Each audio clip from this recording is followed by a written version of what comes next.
بسم اللہ الرحمن الرحیم۔ آج ہم شمس تبریز رحمۃ اللہ علیہ کا 13 نمبر رول پر بات کریں گے۔ ہم نے ان کے 40 اصول پر بات کرنا شروع کیا تھا۔ 13 نمبر جو رول ہے وہ آپ کے اسکرین پر آ رہا ہوگا۔ There are more fake gurus and false teachers in this world than the number of stars in the visible universe۔ کائنات میں اتنے ستارے نہیں ہیں جتنے جعلی پیر اور استاد ہیں۔ Don't confuse power-driven, self-centered people with true mentors۔ اقتداری لالچ اور اپنی ذات میں مگن لوگوں کو حقیقی مربیوں کے ساتھ کبھی بھی کمپیئر مت کیجیے گا۔ گویا کہ حقیقی مربی اور وہ لوگ جو اپنے ذات میں مگن ہوتے ہیں، جن کو صرف اقتدار چاہیے ہوتا ہے، پاور چاہیے ہوتا ہے، یہ الگ الگ ہے۔ A genuine spiritual master will not direct your attention to himself or herself۔ ایک حقیقی روحانی استاد یا مربی جو ہوتا ہے وہ آپ کی توجہ کو اپنی طرف نہیں کھینچے گا۔ And will not expect absolute obedience or utter admiration from you۔ اور نہ وہ آپ سے مکمل تابعداری ایکسپیکٹ کرے گا کہ آپ اس کی 100% تابعداری کرو اور آپ اسی کی تعریفیں کرتے پھرو۔ But instead will help you to appreciate and admire your inner self۔ بلکہ وہ تو یہ کوشش کرے گا کہ آپ اپنا تزکیہ کرو، آپ اپنے انر سیلف کو، اپنے اندرون کو، اپنے اندر کے آپ کو اپریشیٹ کرو، اس کے کمر پر تپی دو۔ True mentors are as transparent as glass۔ حقیقی مربی یا مرشد جو ہوتے ہیں وہ اس گلاس کی طرح ہوتے ہیں، اس شیشے کی طرح ہوتے ہیں جس میں آر پار ہم دیکھ سکتے ہیں۔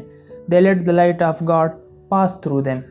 وہ اللہ کی جو نوری ہدایت ہے وہ اپنے اندر پاس کر دیتے ہیں، ان کے اندر سے اللہ کی جو نوری ہدایت ہے وہ گزر جاتی ہے اور وہ گزرنے دیتے ہیں۔ اس رول میں شمس تبریز رحمۃ اللہ علیہ جو ہے وہ مربی کون ہوتا ہے اس پر بات کرتے ہیں۔ اچھا، میں نے یہ آپ کو نہیں بتایا کہ یہ رول جو ہے شمس تبریز رحمۃ اللہ علیہ نے کب کہا، کہاں کہا اور کسے کہا، کیوں کہا، یہ بتانا بھول گیا۔ شمس تبریز رحمۃ اللہ علیہ جو ہے وہ بغداد سے نکل رہے ہوتے ہیں کونیا کی طرف مولانا روم سے ملاقات کرنے کے لیے۔ تو جس درویش خانے سے شمس تبریز رحمۃ اللہ علیہ نکل کر کونیا کی طرف روانہ ہو جاتے ہیں تو اس درویش خانے میں ایک نوکر ہوتا ہے جو کچن میں صفائی کر رہا ہوتا ہے۔ اچھا، اس بندے کی کہانی یہ ہے، یہ جو نوکر ہے یہ درویش بننے کے لیے آیا ہوتا ہے۔ تو وہ لوگ وہاں پہ اسے کہتے ہیں کہ تم تب درویش بنو گے جب ہم تمہارا امتحان لے، اور امتحان یہ ہے کہ بھائی تم نے صفائی کرنی ہے، اس میں ہم تو جو تمہارا نفس ہے نا اس کو ہم ٹھیک کر رہے ہیں، تم سے ہم نے ساری صفائیاں کروانی ہے اور کچن کا کام وغیرہ کرنا ہے۔ تو یہ جو بندہ ہوتا ہے درویش بننے کے لیے آیا ہوتا ہے، لیکن وہ لوگ اس سے کام کر رہے ہوتے ہیں اور پتہ نہیں کتنے دن اس کو بتایا گیا ہوتا ہے کہ اتنے دن تم نے کام کرنے ہیں۔ تو یہ تنگ آ جاتا ہے، جس دن سے اس نے شمس تبریز رحمۃ اللہ علیہ کو دیکھا تھا اس دن سے اس کے دل میں ان کے لیے ایک محبت پیدا ہوئی تھی کہ یار میں نے اس کے ساتھ جڑنا ہے۔ تو جب شمس تبریز رحمۃ اللہ علیہ جیسے درویش خانے سے نکل گئے، کونیا کی طرف روانہ ہوئے، تو ان کو بھی موقع ملا اور یہ بھی بھاگ گئے درویش خانے سے کہ بھائی میں یہ صحیح درویش یہ ہے، میں اس کے ساتھ جڑوں گا۔ درویش خانوں والوں نے تو مجھے نوکر بنایا ہوا ہے، مجھ سے سارے کام لیتے ہیں، مجھے انہوں نے درویش کبھی بھی نہیں بنانا۔ ہو سکتا ہے جو شمس تبریز رحمۃ اللہ علیہ ہے یہ مجھے کچھ بنا دے، کوئی درویش بنا دے، بڑا بندہ بنا دے۔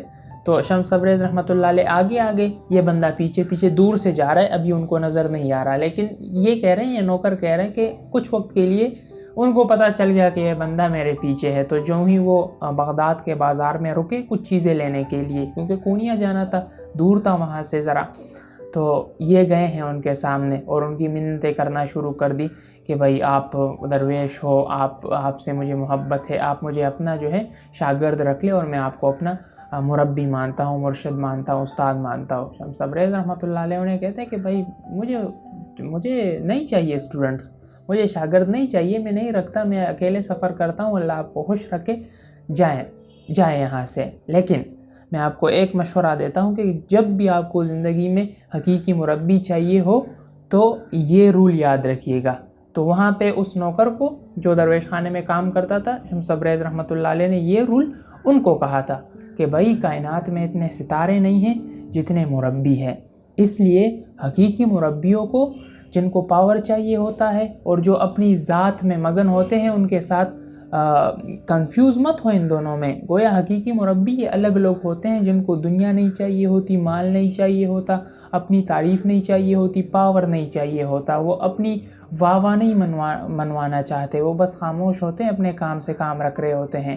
اور جو یہ فیک گروز ہوتے ہیں ان کی تعریف یہ ہے کہ یہ اپنی تعریف میں مگن ہوتے ہیں، اپنی واہ چاہ رہے ہوتے ہیں، اور پاور اقتدار کا لالچ انہیں ہوتا ہے. اگر ایک گروپ میں بیٹھے ہو تو احساس برتری کا شکار ہوتے ہیں یہ لوگ. یہ اپنے آپ کو اس پورے گروپ سے برتر سمجھتے ہیں اور دوسروں پر کمتری کی نگاہ ڈالتے ہیں. تو اس نوکر کو شمس تبریز رحمۃ اللہ علیہ کہتے ہیں کہ بھائی ایسے لوگوں کو حقیقی مربیوں کے ساتھ مت ملاؤ، ان میں کنفیوز مت ہو. اور آگے شمس تبریز رحمۃ اللہ علیہ کہتے ہیں کہ جو حقیقی مربی ہوگا نا وہ اپنی طرف تمہاری توجہ نہیں کھینچے گا، بلکہ وہ تو یہ کوشش کرے گا کہ تمہارا کسی طریقے سے تزکیہ ہو جائے.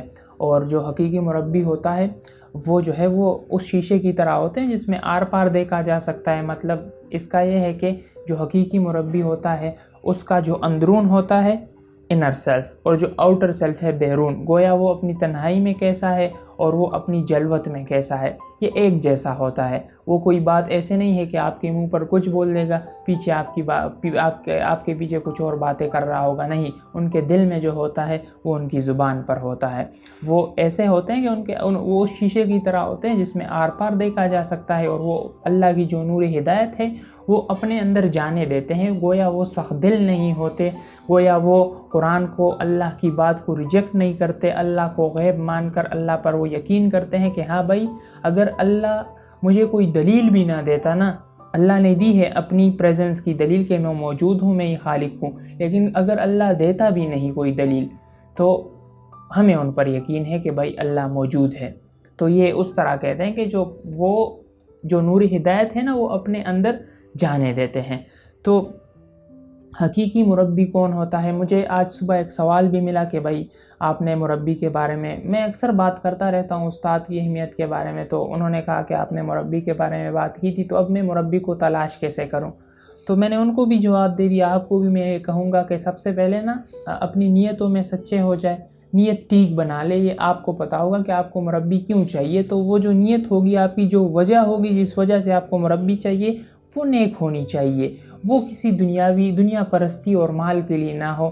وہ اس لیے نہ ہو کہ آپ برتر ہو جاؤ، آپ کو کچھ چاہیے، آپ کو واہ چاہیے، آپ کو پتہ نہیں علم آپ اس لیے حاصل کرو ان سے کہ پھر آپ کسی کو نیچے ثابت کرو. مطلب یہ بہت پست درجے کے اور گناہ میں پڑ جانے والی نیتیں ہیں، ان سے بچے.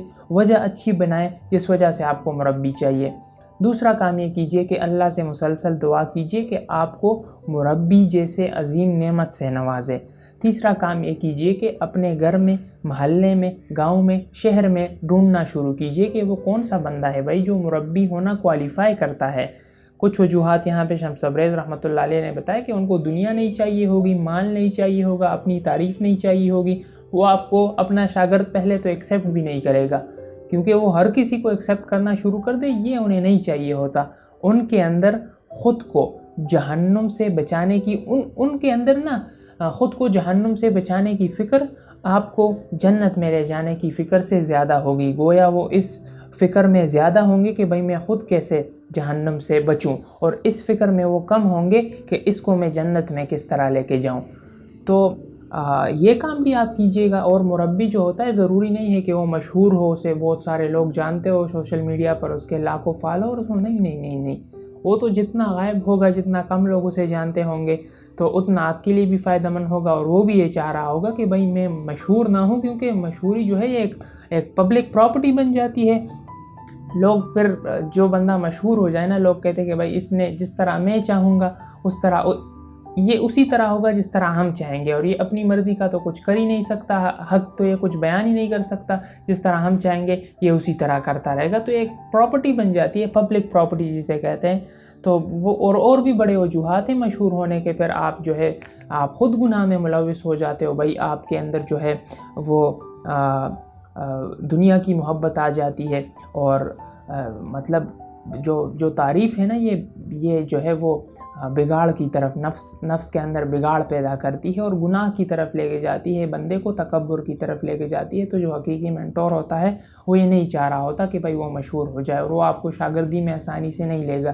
تو اپنے گھر میں دیکھے، ماں باپ بھی آپ کے ہو سکتے ہیں، بھائی بھی ہو سکتا ہے، پھر محلے میں دیکھے۔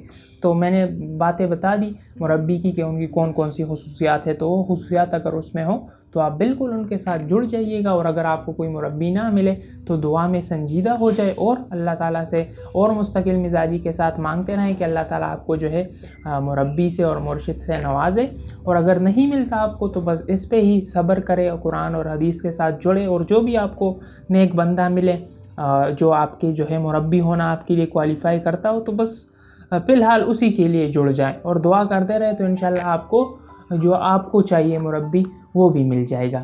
صحیح ہے۔ اور جو فیک گروز ہے، جو رانگ نمبر ہے، جہاں پہ بھی آپ کو دکھے، جہاں پہ وہ دنیا پرستی ہو اور مال ہو اور اپنی تعریفوں میں وہ لگا ہوا ہو، تو وہاں پہ رانگ نمبر کہہ کے وہاں سے نکل جائیے، کیونکہ وہاں پہ آپ کو فائدہ ہونا تو بہت دور کی بات ہے، آپ وہاں سے بہت بری چیزیں سیکھ جاؤ گے اور وہ آپ کو مطلب گناہ میں ملوث کر دیں گے، آپ کا عقیدہ خراب ہو جائے گا، پھر عمل بھی خراب ہو جائے گا، اور پھر وہ یہ چیزیں جو ہے یہ ہمیں جہنم کی طرف لے کے جائے گی۔ تو صحیح استاد، صحیح مربی، صحیح مرشد سے جڑنے کی دعا بھی کیجیے گا اور کوشش بھی کیجیے گا۔ تو یہ تھا شمس تبریز رحمۃ اللہ علیہ کا 13 نمبر رول۔ امید ہے اس سے آپ کو کوئی ہیلپ ملی ہوگی۔ وما علینا الا البلاغ۔